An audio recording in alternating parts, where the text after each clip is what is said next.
ส้นทางฟาเซบางเหงเบื้องนั้นนี่ที่เขาคอยเห็นนะจะมุ่งหน้าไปเสื้อจุดสุ่มจิงตูบหรือคือเอิ้นว่าบ้านตะลุแล้วก็ลัดเสื้อบ้านซบลูเสื้อบ้านนาแล้วก็ออกไปเสื้อจุดสุ่มผาบังบ่อนี้บ่อนจุดที่ชมวิวงามที่สุดแล้วทุกคนเลยก็เลยเอามาฝากพ่อแม่พี่น้องจอดรถรีวิวธรรมชาติเธอเบิ่งก่อนเป็นบ้านเป็นเฮือนสองหลังนี่บังอ๋อเอาบังตะเนียนแม่จ้าเด้หน่อไม้ขมเลยเฮ้ย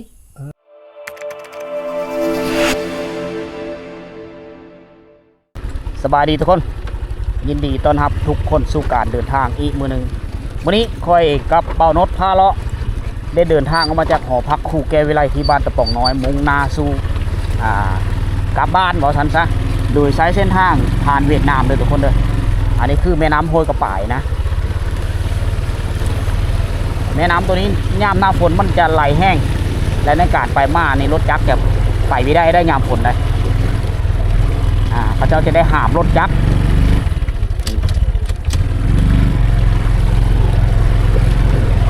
ไอ้ยามแรง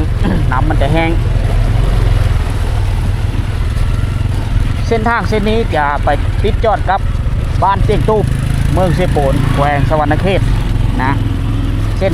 สายแดนแถวนี้เขาเอิ้นว่าเขตแขวงกงจิกับแขวงสวรรณเขตเอาไปเส้นทางเวียดนามกันในเมืองเพื่อลัดไปเชื่อบ้านเตียงตูบแล้วก็เมื่อนี้ชูเฮาสีเดินทางไปเส้นทางสายไหมนะจะไม่ได้กลับทางขาบังนะที่พ่อแม่พี่น้องเลยสีผ้าทุกคนไปสัมผัสกับเส้นทางอยู่ในโซนบดสีผ้าเมื่อทางลัดมาเชื่อทางจุดสุรภูแล้วก็ไปเชื่อสแลนตัดสแลนนะแต่สีลัดเชื่อเซโปเลยออกเชื่อบันดงสวรรค์แล้วก็เมื่อเซโปผ้าบอนดกลับบ้านก่อนเมื่อพักผ่อนก็พ่อแม่พี่น้องกันเมื่อตัดต่อวิดีโอเอาลงให้พ่อแม่พี่น้องเขาได้รับชมแต่ในระยะการเดินทางมื้อนี้เอากับสิได้ถ่ายเรื่องเอาเรื่องเล่าในการเดินทางนี้มื้อมาฟ้าถามเคยผู้เลิศไม่เคยไปมีเคยมาเส้นทางสายนี้ก็สามารถเอามาเบิ่งว่าไปทางเลือกเส้นทางมันเป็นยังไงนะเส้นทางยากหรือสบายก็เยอะทุกคนได้เห็นนะครับนะเลยเก็บเอาเรื่องเล่ามาฟ้าซ้ายมือเฮาคือธงหน้าแซงของพี่น้องบ้านกระป่ายหรือของเวียดนามนะดินแดนของเวียดนามแหละทุกคนโยมพระเจ้าเฮ็ดหน้าปีและก็หน้าแซงเฮ็ดหน้าได้2ฤดูนะเอาไปนี่จะห่อนลักหมายแต่ตัวนี้584 582จะอยู่บ้านตะป่องน้อยลักตัวบ้านเจ๊กตูบนี่เขาเอิ้นว่าลักหมาย584เด็ดไปเด้อคุมโบกเด้อ2ข้างทางเด้อแล่ตัวคุมโบกเพราะว่าคุมระเบิดช่วงสงครามนี่หลายที่สุดในหมู่บ้านตัวนี้อันนี้มัน6นะถ้าบ้าน8นี่จะสามารถค่อยกันได้เลยยาวเหยียดไปหอดพุ่นและหอดบ้านตะลุบ้านซบลู่แล้วก็บ้านหน้าเริ่มไปจนหอดขาบักหมดละเส้นทางที่ยาวเหยียดไปตามแต่ว่าช่วง2 ปี 3 ปีผ่านมาเส้นทางตัวนี้มันจะยุ่งยากนะเส้นทางนี้ยุ่งยากแต่ตัวนี้ได้ทำการปรับปรุงได้ทำการพัฒนาระบบเส้นทางไปมาระหว่างบ้านต่อบ้านนี่เขตผู้ดอยเขตทางไก่โซลีนี่ก็เฮ็ดเรื่องการไปมาสะดวกสบายขึ้นแต่ว่าในช่วงหน้าแล้งนะหน้าฝนนี่ก็ใครมันจะยุ่งยากได้น้อยนึงแต่ก็ใครก็เก่า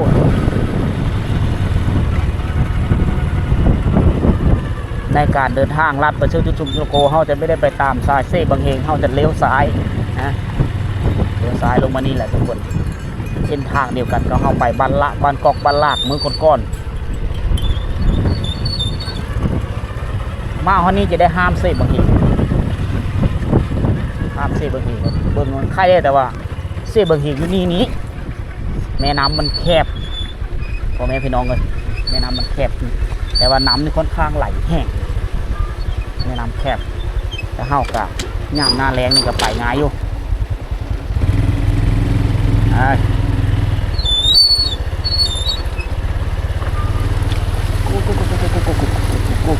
กูโอ้ยไปเลยระวังจักต่ำหินเลย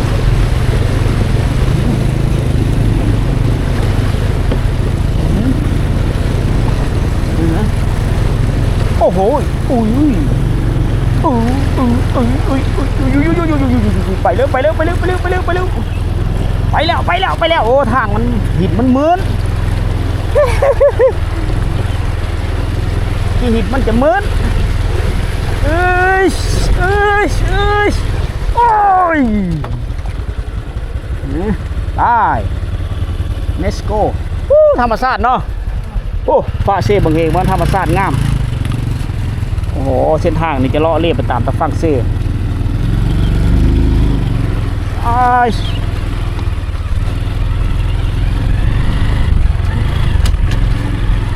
เต็มไปด้วยป้าไม่ไข่คือกันจะเลาะไปตามตะฟังเซ่นี่นะท่านผู้ชมธรรมชาตินี่บอกได้เลยว่าจำสัมผัสกับอากาศสดๆแถวนี้ที่ทางหาอยู่หากินอยู่ผู้สันผู้ตัวนี้สัตว์ป่าหลายเป็นบ่อนพักผ้าใส่ของบรรดาสัตว์ป่าโอแม่พี่น้องเฮาสลายเขาเจ้าหาป่าตามลำเซ่ตามแม่น้ำตามลำแม่น้ำเซ่บางเพงนี่แหละก็พอได้อยู่ได้กินนะสามารถเลี้ยงชีวิตคน3-4หมู่บ้านแม่น้ำเซ่บางเพงสายนี้โดยเฉพาะก็คือพี่น้องชาวเวียดนามนะบ้านกระป่ายเขาเจ้าก็มาหากินอยู่ที่มาสู้เอามาโซนเอาอ้ายน้องๆแถวบ้านเจียงตูบแล้วเขาเจ้าลือเคยกันก็มาหาปลากันนี่นะกินแล้วเขาก็เมื่อคือกันเขาก็กลับบ้านเผื่อบ้านมันนะแต่ยุคโคเคนนี้มีสัญญาณอินเทอร์เน็ตเวียดนามแถวนี้แม่น้ำยูพีมันจะใสแต่เป็นแม่น้ำที่แคบที่สุดแล้วล่ะเส้นทางสายไหมที่ชุมเฮาจะพาท่านผู้ชมไปสัมผัสในมือนี้เพื่อจะฮอดจุดชุมละโกกับประมาณ10 กิโลประมาณนี้นะเส้นทางใหม่ๆอยู่จุดนี้ในมือก่อนเขาจะมีแผนว่าสิเฮ็ดโขนะแต่ก็ไม่ได้เฮ็ดซ้ำนะเพิ่นว่าสิเฮ็ดโขห้ามเซ่บางเหงอยู่นี่อยู่จุดนี้เพราะว่าจุดนี้มันเป็นจุดที่ว่ากระแสน้ำมันไหลมีแห้งแน่มันเป็นน้ำอึ๋งโอ้แต่ขี้ฝุ่นหลายเลยขี้ฝุ่น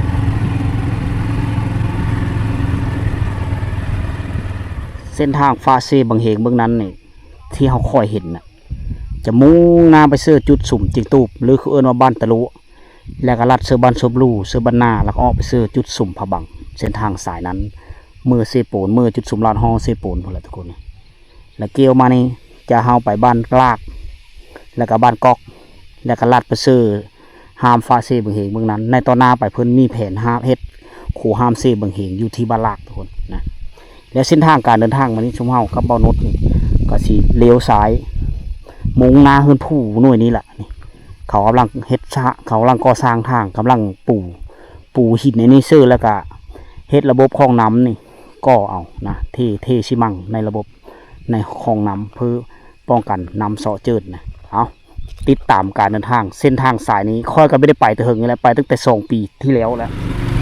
เมื่อทางละโกนี่เส้นทางมันจะสูงสั้นนะเพราะว่าเป็นเส้นทางคู่แต่ว่าชุมเฮานี่เตรียมอุปกรณ์มาครบมาเนี่ยถ้าว่าติดรถซอดติดรถโหน้ำทางชุมเฮาซ่อมแปลงน้ำทางได้มีอย่างใหม่สกูเรียบร้อยมาเนี่ยหายห่วงนะเราเตรียมอุปกรณ์ครบอาหารการกินพร้อมกำลังเส้นทาง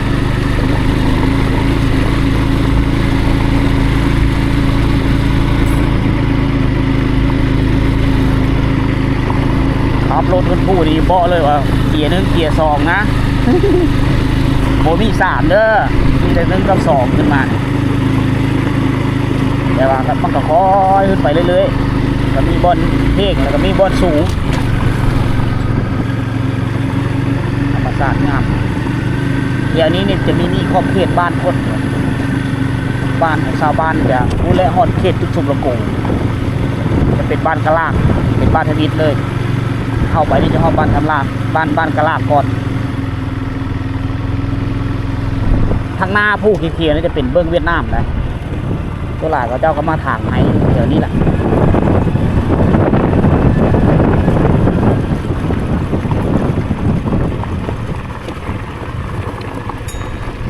ต้องได้คอยไปคอยมาเพราะว่าขี้หินดำๆนี่มันก็เจิกง่าย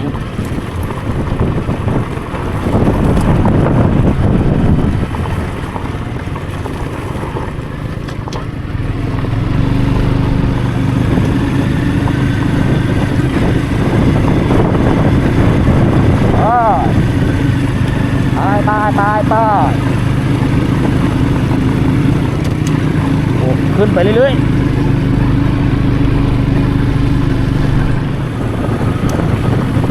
ถึงสุดนี่เขาจะเทคนกรีดไว้เพราะว่าเช่นทางมันพุ่งสูงทางแห้งถ้ามันมีเทคนกรีดจะน้ำมันจะซ้อมันจะเยอะ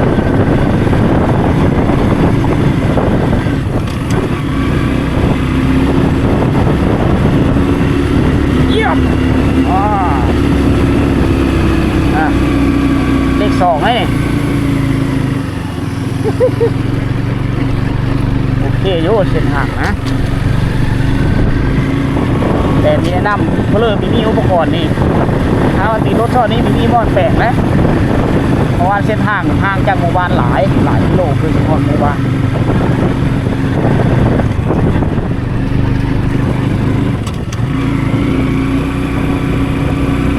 แต่เมื่อก่อนนะสูงสั้นกว่านี้นะ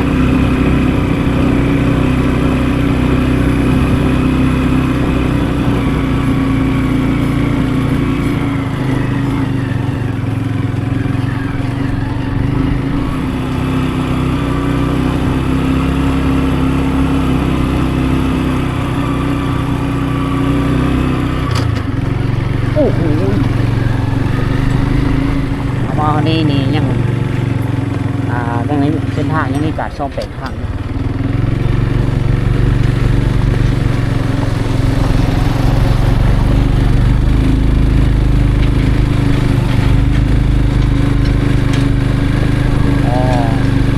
นักซ่อมแปลงขอบทาง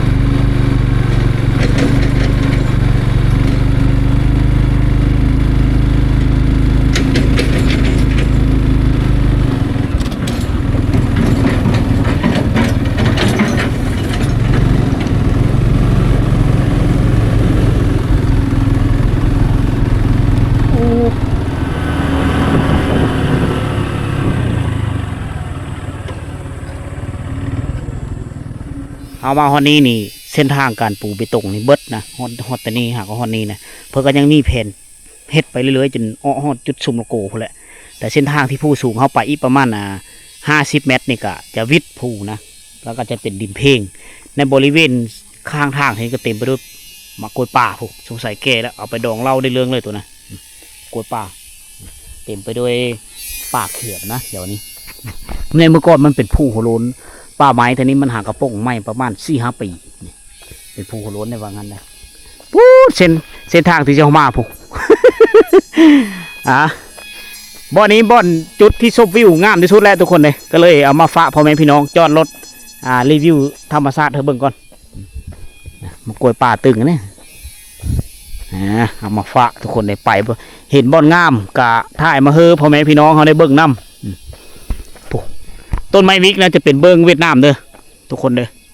เป็นเบิ้งเป็นเขตแดนของเวียดนามผู้ไหนป้าที่โทธรรมศาสตร์ขึ้นมาฮอดนี้เขาเห็นจุดที่สูงขึ้นมาฮอดสูงมุมสูงเขาเห็นค่อยเห็นปุ๊เส้นทางตัวนั้นเป็นผู้และบ้านตะปองน้อยหรือบ้านตะปองเวียดนามแล้วก็บ้านลูเซเลียตะปองน้อยตะปองใหญ่ลูเซเลียพวกละเส้นทางเป็นเงาไก่ได้ทุกคนเลยเอาขึ้นมาฮอดนี้เราจะได้เห็นภูมิสันฐานของบ้านเราแล้วก็เวียดนามลาวกับเวียดนามผู้น้อยนี้ซ้ายมือจะเป็นผู้ของบ้านจิกตูบกับบ้านตะปองน้อยอยู่คนละหน่วยผู้คนละฝ้าผู้ทุกคนเลยและแม่น้ำเสียบเหงมันจะไหลไปนั่นนี่ไหลไปตามสายผู้เขียวๆที่เบื้องซ้ายมือต่อหน้าไปตัวเป็นเห็นเส้นทางพุ่นและเฮาและวิ่งละเวิร์ดหรือเส้นทางไปแขวงกงบิ่งได้เส้นทางเบื้องขวามือจะเป็นเส้นทางของเวียดนามเด้อทุกคนเด้อคอยเห็นน้อยเดียวละมันอยู่ไกลทุกคนกองคอยสุ่มไม่ได้ละเขียวทุ่มจะเป็นภูของฮอดเขตแดนสุดท้ายของแขวงกงบิ่งก็แน่แขวงกงจินะต่อไปวิทย์บ้านตะปองเนาะวิทย์บ้านตะปองเวทไปแล้วแม่นก้าวเข้าสู่ของเขตแขวงกงบิ่งนะผู้และภาคเหนือติดจอดกับแขวงขโมนละนะโอ้ธรรมศาสตร์แจ่มเลย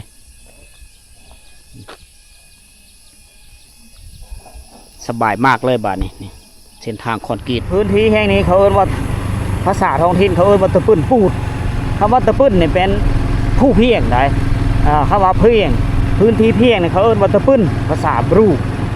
เนี่ยครอบเขตบริเวณเนี่ยหลายร้อยเฮกตาร์นะโอ้โหฮอดไปฮอดบ้านละอ่างบ้านตะเปื้อแถวนี้ในเมื่อก่อนเขาเอิ้นว่าเขตบ้านสติงบ้านเก่าบ้านแก่ของบ้านสติงแล้วแม่นเขาอยู่ที่แหละตกมาฮอดปี2005 2010เขาเจ้าเอาบ้านโฮมบ้านน่ะบ้านสติงก็ได้ยกย้ายครับไปอยู่บ้านกะลากในปัจจุบันจากนั้นก็เลยเกิดกลายเป็นครอบเขตบ้านเก่าบ้านแก่กลายเป็นบ้านห้างแหละแต่ว่าราคาเฮิร์นนี่มีแล้วเหลือเพียงไว้แต่เนื้อที่ดินนะที่ป้าไว้เฮือชาวบ้านมาเฮ็ดสวนมันต้นอยู่นี่เขาจะเอาบุกเบิกสวนมันต้นมัดแถวนี้บริเวณนี้เป็นเชิงพื้นที่เกษตรกรรมนะเฮ็ดเฮือชาวบ้านก็มีรายรับได้หลายสิ่งหลายอย่างนั่นก็คือการสร้างรายรับจากมันต้นหรือมาทางให้อยู่พีได้เพราะว่ามันมีแม้นเนื้อที่ป่าอยู่นี่ในเมื่อก่อนแล้วก็เป็นมีแต่ป่าเล่าป่าแรกแหละแถวนี้มีต้นไม้ทุกคนเลยฉะนั้นกับเลยเหมาะกับการเฮ็ดสูตรของชาวบ้านตรงนี้ย่างกว้างขวางเลยเบิงนี้นี่สูตรมันต้นทั้งนั้นเลยนี่ประมาณ10 ปลายเฮกตาร์นะเมืองนี้เขาเจ้าลงทุนเอารถฟอร์ดจ้างรถฟอร์ดรถคณะมาไถแล้วเขาเจ้ากับปูมันต้นเซอร์ถือว่าประชาชนชาวบ้านกะลากในการมีอยู่มีกินมีไรครับนะกับลุดพ้นจากความทุกข์ยากทุกคนเพ่งย่อมรับว่าเนื้อที่แถวนี้กว้างขวางโอ้ศูนย์มันต้นที่ต้น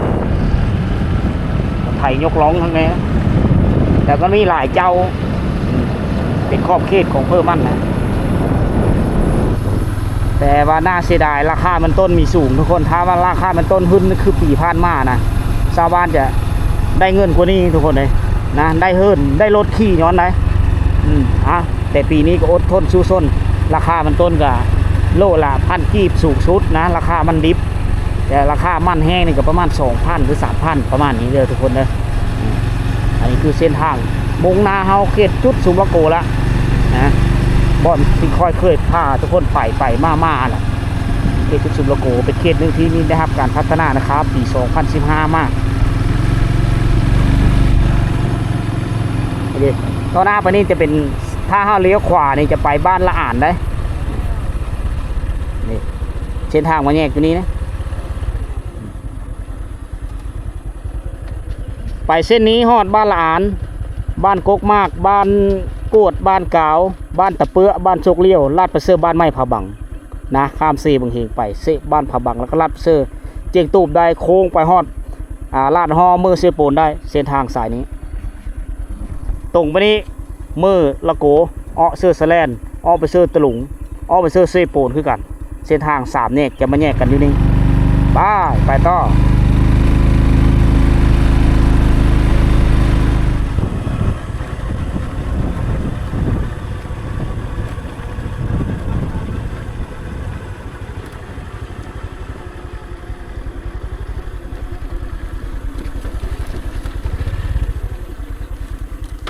เส้นทางการเดินทางวันนี้ชุมเฮากับเบาโนดพาเลาะได้มาที่มาฮอดหมู่บ้านแห่งหนึ่งเขาเอิ้นว่าบ้านเก่าบ้านแก่ของบ้านตานะตะกี้เขาเอิ้นว่าบ้านตาตะกี้มันจะมีอาคารเฮิรนหลายหลังอยู่ในนี้ประมาณ10 ปลายหลังคาเฮิรนนะในเมื่อก่อนแหละอยู่ฟ้านี้ก็มีแต่หลังคาเฮิรนแล้วก็ทงหน้าตัวนี้มีมาแต่ชิเลอร์มาแล้วได้นะหมู่บ้านแห่งนี้ก็เคยคือกับจุดสุมโลโกแล้วตะกี้เส้นทางแต่เก่ามันเป็นเส้นทางยางนะชาวบ้านก็มาอยู่นำไหนำหน้าปัจจุบันนี้ชาวบ้านนี่ไปขึ้นสมโนโคขึ้นกับบ้านกะลากทุกคนเนี่ยอันนี้กลายเป็นเถียงให้เถียงหน้าเขาเจ้านะแต่ก็มีตั้งอย่างกำเฮิรนเพราะว่าเขาเจ้าจะมาอยู่พี่เป็นประจำนะโดนเขาจะห้าวบ้านเท่านึงนะเขาจะแบ่งกันยกตัวอย่างว่าพ่อกับแม่นี่มาประจำอยู่หน้านี้แล้วครอบครัวลูกจะเมื่ออยู่เฮิรนเมื่อเฝ้าเฮิรนนะเขาเจ้าเที่ยวไปเที่ยวมาเพราะว่าอันนี้คือหน้าของเขาเจ้าแล้วก็ซ้ำบ้านหลังที่2ของเขาเจ้าอีกนะเฝ้าหายเฝ้านายแล้วนี่เบิ่งระบบน้ำไหลท่าทุกคนอันนี้แม่นทึ่นโซนโตของเขาเจ้าเด้อทุกคนเด้อเฮิรนหลังนั้นก็มีคนอยู่และคอยมาปีก่อนๆเขากำลังดำหน้าอยู่เวลาผ่านไป2 ปีนะเพื่อเขาจะได้โหนทึ่นกลับมาเส้นทางสายนี้เขาเจ้ามาใช้ชีวิตอยู่นี่แบบถาวรเลยกับว่าแมนเพราะว่าหน้าเขาอยู่นี่หน้าอันนี้หน้าแซงจะแตกต่างกันได้กับเขตเจียงตูบกับเขตบ้านตะปองกระป่ายอยู่แถวนั้นเขาจะซุกแล้วเขาเริ่มซุกนะ มาแถวนี้เขตจุดสูบโลโก้นี้ข้าวนาแซงนี่ไม่ทันอ้อโห้งซ้ำนะน่าจะเป็นพันธุ์เขางั้นกับว่าแมนเขานี่ก็งามอยู่น้ำนี่ไหลตลอดปีแล้วก็อยู่ในเฮอหน้าจะมีพักการจ่องสะออนน้ำทุกคนไหลทัดทาดเลยน้ำนี่แค่บอกน้ำลิ้นเขาเจ้าต่อมาแต่ผู้ไปได้นี่อุดมสมบูรณ์ท่าแห้งของชาวบ้านโอ้โหจับเลยใส่ชีวิตอยู่ในนี้แหละสองเฮอนี่ยาวไปนี่จะเป็นเจ้าหนึ่งเพราะว่าเขาเจ้าเฮ็ดโหนี่บ่งบอกถึงว่าการเป็นเขียดแดดเลยสองเฮอสามเฮอสามทั้งเฮอใหญ่นี้นะแล้วก็เฮอน้อยๆเทิงนี่เป็นเจ้าหนึ่งช่วงนี้คนจะไม่ได้มาประจำถ้าว่ามีคนมาประจำเขาเจ้าจะอยู่เฮิร์หลังนี้แหละเฮิร์เก่าเขานี่เขาเอาป้าไว้เฮ็ดเถงหน้าเลยโอ้ทน้ำก็เย็นไหลมาแต่ผู้เขาจะอาร์ตไม่ได้อาร์ตนี่ท้อแตะแน่นอนน้ำไหลจากป่าจากโด่งจากผู้ส่วนนั้นเล็กเขามาห้องแม่นเล็กมาแต่รถตั้งในยุคสงครามตะกี้อ๋อตัวฟืนเขาเจ้านี่ฟืนไหเอามาเต็มอยู่นี่เกมฟืนไว้ดังโอ้บัดชวนไปได้เลยเนาะไปได้แต่ว่าจูนู่นอยู่ลงอ่ะเฮิร์หลังนั้นจะเป็นเฮิร์ลูกเผอเพิ่นเฮิร์ลูกชายลูกเผออยู่ฮันผู้แม่นี่อยู่พี่แล้วก้อนมะนาวอะไรปอกลากที่บ่อันนั้นคือโจรยิงเนอะพี่เนาะเจ้าน่ะเจ้านี่ก็โจรยิงเนี่ยแม่นขึ้นไปเบิ้งอันนี้แต่ยุกเอ้ยในตากเลยเนาะเล็กแต่สงครามนั่นนี่อยู่พีเลยเนาะ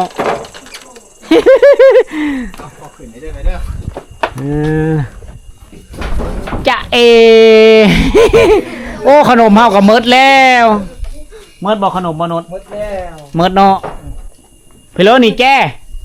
เจ้าใจอ๋อมาเบะมาหน้าไม่เสดาไปไหนกับเจ้าก็ตอบนายเบะตั้งไหมเจ้าหมดเลยป่ะนี่เจ้าแม่นหลาน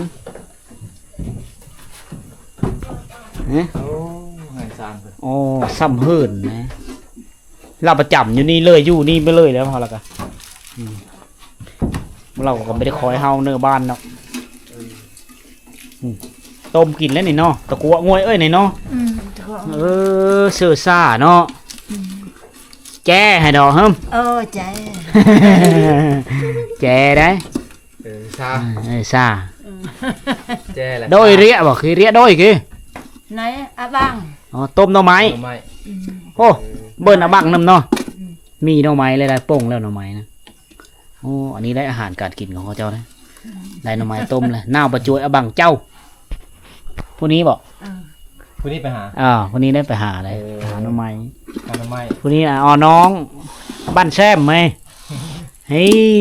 บ้านโอ้เจ้าเลี้ยงหลานเลี้ยงกับเจ้าไม่ได้เนาะเจ้าสิแจ้กี่บอกแจ้ได้เล่นนะหลานแล้วก็เล่นหลานเล่นผู้นั้นจะเป็นหลานแล้วผู้น้อยจะเป็นเล่นโอ้ลูกของหลานเด้อายุยืนขนาดเลยเราก็ฟืนนี่ก็เอามาแต่ไห้เลยโอ้ขนมหมดแล้วน่าเสียดายเฮาไม่ได้คิดว่าเฮาจะได้มาทางนี้ มีอาหารขายแถวนี้เอามือนาเด้อพวกลาเด้อมือหนามายายให้เป็นบ้านเป็นเฮือนสองหลังนี่บังเอาบังตะเนียนเนื้อจ้าเต้หน่อไม้ขมได้เฮ้ยหน่อไม้ขมโอ้มีหน่อไม้ขมป่งแล้วแถวนี้โอ้หน่อไม้ขมเป็นหน่อไม้ที่คอยมักฮะชื่ออุ้ยบ่แปะชื่ออุ้ยเลยจ้าแปะดอกไม้จ้าเจ้ามันน่ะคือผู้เดียวเจ้ากินกับหลานเด่นจ้ากับเจ้าก่อนเจ้าไหมมาอยู่ตะพีเนาะบันตะไงมือเรียนจูเรียนไหมจูเรียนวันจันทร์ดาวจะไปที่ไหนโรงเรียนวันจันทร์หาวันศุกร์เลยมือเฮาเห็นมือเขาเลิกเห็นละมาสะดาวเลยปออยู่ไหนตอนเช้าละมือเฮาเห็นพุ่นจุดสุรโกพุ่นอายแล้วมาส่งยามเลิกเห็นตัวแรกแล้วมาอยู่น้ำยามานอนน้ำยา ษณะเสื้อห่มผ้าห่มเขาไว้มีเรียบร้อย ไหนไหม เฮินของเผ่าบุฮะเผ่าบรูนี่เขาเจ้าจะเอาไม้เล่นล่ำขึ้นมาคืออันนี้เขาเจ้าจะไปเอามัดหู มัดหูแหละแต่งเตาะเขาเจ้าจะไปเอาคือมาตะป่าตะดงคืออย่านั่งคือไปเลยนี่แหละชะมือตัวชะมือโปโลบ้านเฮามีหูว่าเป็นคือชนิดมันจะเหนียว ดังเนี่ยชิโนก่อนแล้ว ดังเต้ ปลาเจ้าวัน เอาอันนี้คือวิธีชีวิตที่ดำรงชีวิตอยู่บ้านป่าบ้านดงทุกคนเลยเป็นมีแต่2 หลังคาเฮือนเท่านั้นบ้านรงเนาะก่อนเมื่อเราประจำมาได้ก่อนก็อยู่ประจำอยู่พี่เลย พอคือจะเลยบ้านนะ 2 คน ปากลากอ่ะอยู่บ้านกะลากับ2 คนบ้านนะปะไนมานะอยู่เรามีลูกอยู่3 คนนะประจำอยู่บ้านก็2 ครอบครัวอีกครอบครัวนึงน่ะอยู่นำลาวอยู่นี่และเราน่ะอยู่เฮือนหลังนี้อันนี้เป็นเฮือนมูลเฮือนมั่งของเราแหละค่อยมาปี2004 2005หมู่บ้านนี้ยัง10 ปลายหลังคาเฮือนกลับมาอีมื้อนี้ยังเหลือแต่2 หลังคาเฮือนถือว่ายกย้ายไปเบิดเขาเอาบ้านโฮมบ้านนะเพราะว่าในเลยเนาะแม่นย้ายเข้าไปในแล้วจะตั้งย้ายเข้าไปในแล้วนี่ดิเขาเจ้ากินน้ำต้มแต่ว่าสะอ่อนน้ำเขาเจ้าไหลถาดเธอมันมีน้ำได้อุดมสมบูรณ์ในเห็ดหน้าหมูเจ้าเนี่ยไง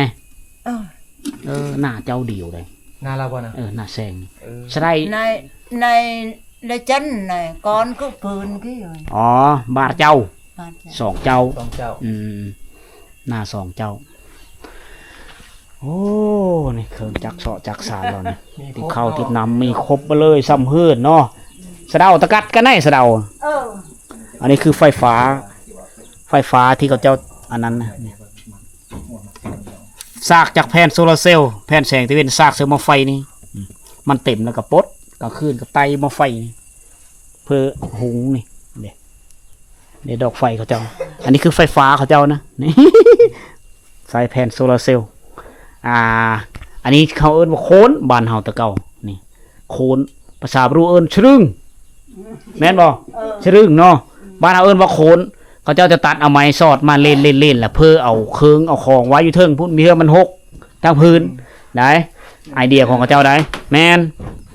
เอาขึ้นเทิงมดสนะเสื้อห่มแล้วขึ้นเทิงพุ่นเวลาแค่คนมากอยู่เฮือนเขาจะเก่งก็เติดเลยแต่ว่าตอนนี้แม่เพิ่นเฒ่าแล้วเพิ่นขี้คร้านเอาขึ้นเอาลงแล้วเพิ่นไว้แถวนี้เลยถ้าว่าคนหนุ่มเฮาในแต่เก่าเขาเจ้าเอาเข้าขึ้นไว้เทิงเข้าไหเข้าหน้าเขาเจ้าขึ้นไว้อยู่เทิงเบิดเฮามาเฮือนเขาเจ้าในตะกี้แหละมีฮู้จักว่าเขาอยู่ไว้ซื่อจริงๆเขาไว้อยู่เทิงเด้อกระจกตัวกระเด้อห้อยกี่ไหนเนาะยัดพวกกี้ยัดกี้ไปตักมันน้ำลิ้นไหลถาดแคบหน้าจูกี้คือจูเซโปนกี้ต้มน้ำซากิน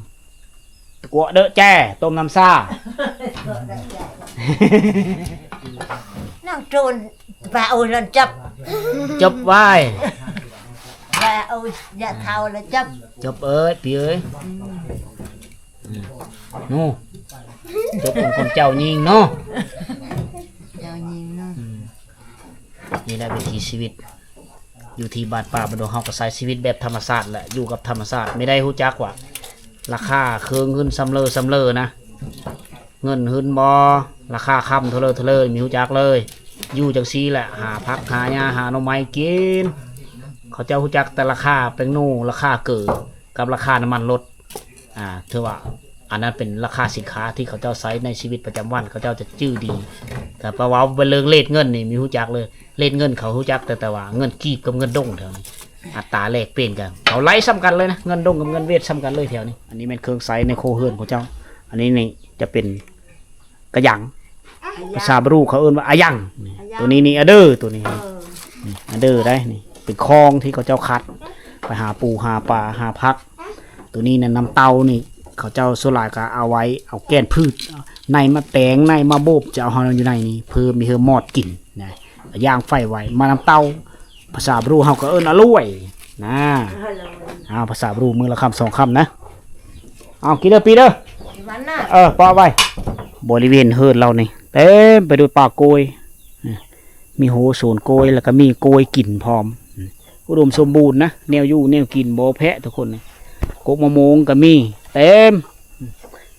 เลี้ยวลงไปนี่ก็เจอทงหน้าเลยนางง่อยคันใดนี่ก็เบิ่งทงให้ทงหน้าแนมเบิ่งรถแล่นกายไปกายมาโอเคนี่คือความสุขของเขาละลูกชายลูกเผยอยู่นี่ผู้เขาเจ้ากำลังบุกเห็ดไห้เขาเจ้าสิขยายเนื้อที่โซนมันต้นนะเนื้อที่กว้างขวางซ้ำที่อยู่ทุกคนเนื้อที่ทำการผลิตหลายนะ มาเห็นแล้วก็มีความสุขนำเขาเจ้าเลี้ยงเป็ดเลี้ยงไก่เลี้ยงหมูอยู่พี่เลยนี่แหละคือวิถีชีวิตจริงของพี่น้องชนเผ่าบรูตรีอยู่ในเขตชายแดนลาวเวียดนามมื้อนี้ได้เป็นมื้อหนึ่งที่คอยได้พาทุกคนนี่มาเบิ่งว่าบ้านเก่าบ้านแก่เขาเอิ้นว่าบ้านตาบ้านนี้ขึ้นกับเขตกรมบ้านละโกเมืองเซโปนแขวงสวรรณเขตห่างจากเทศบาลเมืองนี่ก็ประมาณ70 ปลายกิโลหรือ80นะถ้าเอามาตามเส้นทางบันดงสวรรค์แล้วก็มาเซอร์สแลนนี่80 กิโลเต็มๆจะมาฮอดเขตนี่แหละอันนี้ระยะทางประมาณนะทุกคนเด้อเพราะว่าคอยวัดแทะไม่ได้นะเพราะว่าหึงแล้วไม่ได้มานะถ้าว่าเราจับกองเตอร์รถมาแต่เซโปนมาฮอดนี้ก็น่าจะวัดแทะได้อยู่อันนี้ชุ่มเฮาพัดมาทางจิงตูบนี่เราเกิดประมาณให้ทุกคนได้ฟังนะประมาณ80 ปลายกิโลประมาณ80 กิโลแหละนะก็จะฮอดบ้านนี้จะมาแล้วจะเห็นดอกเฮิร์น2 หลังคามีอยู่ในนี้แหละแล้วก็มีทงหน้าพร้อมในแต่เก่าก็บ้านตาทุกคนมาได้เห็นแม่เพิ่นอยู่นี่แหละกับหลานใช้ชีวิตอยู่กับหลานแต่ว่าลูกชายลูกเพอนี่น่าจะเฮาโซนไปหาอยู่หากินตามป้าตามดงให้นี่ละคนเลยอาชีพหลักที่เขาอยู่ได้ย้อนเพิ่น1ย้อนมีหน้าอยู่นี่หน้าเขาเจ้าอยู่นี่เขาจะนะย้ายเฮาไปบ้านกะลากนี่ก็มันก็ไก่ได้นะพลเมืองเขาเจ้าก็ขึ้นกับบ้านกะลากพุ่นขึ้นสมโนโคอยู่พุ่นแหละเพียงแต่ว่าประจำเฝ้าให้เฝ้าหน้านี่ซื้อเฮิงเขาเจ้าจะมือบ้านเธอหนึ่งนะเขาเอิ้นว่าบ้านแต่ว่าอยู่ประจำนี่แหละมีแต่ซื้ออยู่พุ่นนะแต่คนอยู่พีว่าในนั้นซะบ้านโฮมบ้านซื้อแต่คนยังอยู่พีเขาเจ้าหาอยู่หากินหาตามโนไม้แถวนี้แหละคนมีหลายซองราคาเฮิร์นซ้ำสิกินอันอยู่กินนะนับแต่พักมีซี่ซ่อมบ่อึดแถวนี้หาหอยหาปูหาปลาแถวเฮอหน้านี่ก็พอได้กินนะน้ำเขาเจ้าไหลถาดน้ำนะสอนไหลตลอด24 ชั่วโมงทุกคนอันนี้คือท่าแห้งที่เขาเจ้าอยู่ได้ทุกคนเนี่ยเราก็อยู่นี่ละนะเขิงไปลิ้นน้ำมูกทีนึงแล้ววะเอาสำหรับวิดีโอนี้การเดินทางครั้งนี้โจ้สำนี้ทุกคนบัดนี้คอยกับเบ้าโน้ตพะเลาะกับสียิ่งเง่ามึงพีดเลยนะทุกคนนะถ้าว่ามีเหตุการณ์มีเรื่องเล่าเลยจะเอามาฝากทีหลังพบกันใหม่ในวิดีโอต่อไปสำหรับวิดีโอนี้ไปก่อนบ๊ายบาย